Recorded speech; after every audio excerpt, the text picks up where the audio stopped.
Let's get the news out of Washington, where President Trump is leaning on fellow Republicans to push back against impeachment, and his allies in Congress seem to be listening.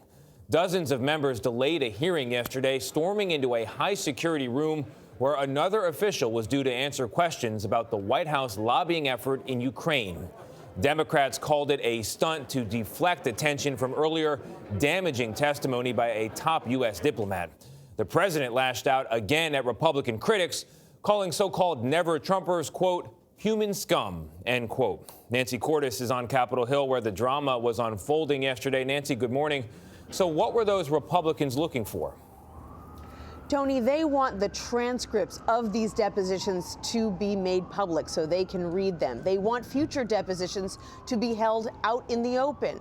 Democrats say that's not how investigations work here on Capitol Hill or anywhere else, and they've already scheduled several more closed-door interviews over the next week.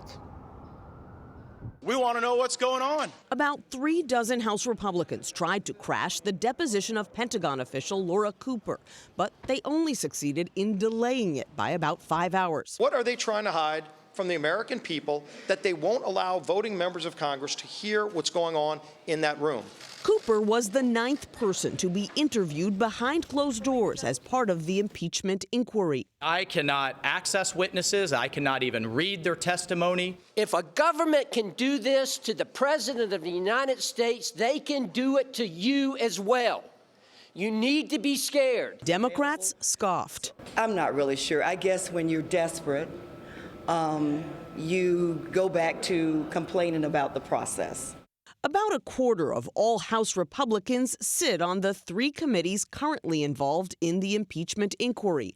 Several of them joined in the protest. Members have had it. Even though they're already allowed to attend the depositions and ask questions. It's a pathetic stunt. Democrats accused the GOP rebels of a blatant breach of security for taking their phones into a secure room. Our Republican colleagues evidently have freaked out because they have nothing substantive to say about that. We believe that this needs to be transparent and open. When she finally was able to testify, Cooper backed up what others have said about the unusual nature of the holdup in aid to Ukraine. Democrats contend that closed-door hearings are necessary for investigations and cited both the Clinton and Nixon impeachment proceedings, which included closed-door interviews. Investigations are not public. When the investigation is done, there'll be public hearings. That's how it's always been done. If the House does vote to impeach, this will all head to a trial in the Senate.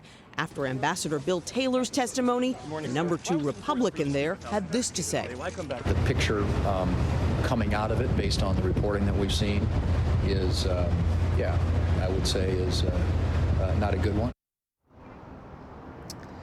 A very candid assessment from a top Republican, John Thune, though he too complained about the process and said that without full transparency, it's very difficult for anyone to get the full picture. Tony? And Nancy, we're now learning that Ukraine's president held a meeting with advisors before he was sworn in, and this was apparently to discuss how to deal with requests from the president's personal attorney, Rudy Giuliani. Why might this be important, and what else do we know? It's important because this meeting took place 2 months before that now infamous phone call between President Trump and President Zelensky, where President Trump asked him point blank in July to investigate Vice President Joe Biden and his son.